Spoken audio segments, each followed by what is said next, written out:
Praise the living Jesus. Once again, you are welcome to our today's parenting class. Before now, I have informed us that the topic we'll be considering for this section is on how to help our children to manage their libido.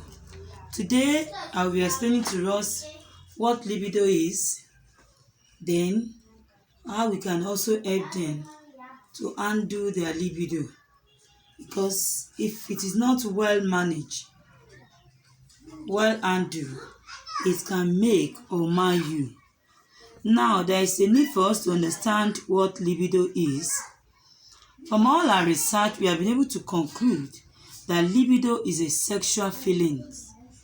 Is a sexual feeling or desire. Another point of emphasis explain that libido is a sexual instinct. It's an instinct that is deliberately, put in us by God with the purpose of recreation, and relationship between husband and wife. According to Wikipedia, libido is the desire of a person, overall sexual drive or desire for sexual activity. Libido is overall sexual drive or desire for sexual activity. That is according to Wikipedia. And I also want us to understand that male children are pressurized at their puberty age. Their libido is on the high side at their puberty age, while the female too can be under pressure when they are in their teen age and when they are in their 30s. But before they reach that age, there is a need for us to help them to maximize, to undo or to manage libido. It's a feeling, it's an instinct, it's a desire, it's a feeling that we all have. Libido is not a sin. It is in every normal human being. It is not a crime that you have that sexual feeling, but it becomes a sin if that feeling is the one controlling your life. Now, how do we help them to understand libido? I've told us there is a stage of life that is called puberty age. That is the stage of maturing. It's a stage of maturing when the girls start having breasts, the hair will start growing their private parts, while the boys too will grow up suddenly. They grow tall, the voice will be cracked, here are their private parts, and that time you should know that this libido we are talking about, there are hormones responsible for libido. We have the hormones, we call it estrogen and testosterone. Those are the two hormones responsible for libido in our children. Now, let me quickly run to how to help them to manage their libido. Number one, let them know that libido is not a sin. It's in all of us, including them.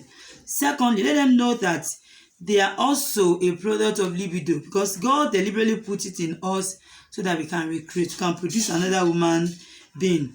Now, as a child, you need to teach them sex education. Let them know that this is a private part, this is a public part of my body. This part is not supposed to be touched by anybody. I am the owner of this part. So that will help them in understanding their libido. Number two, the libido is like a sleeping dog. They should not wake it when they are not ready for it. Don't watch pornography movies.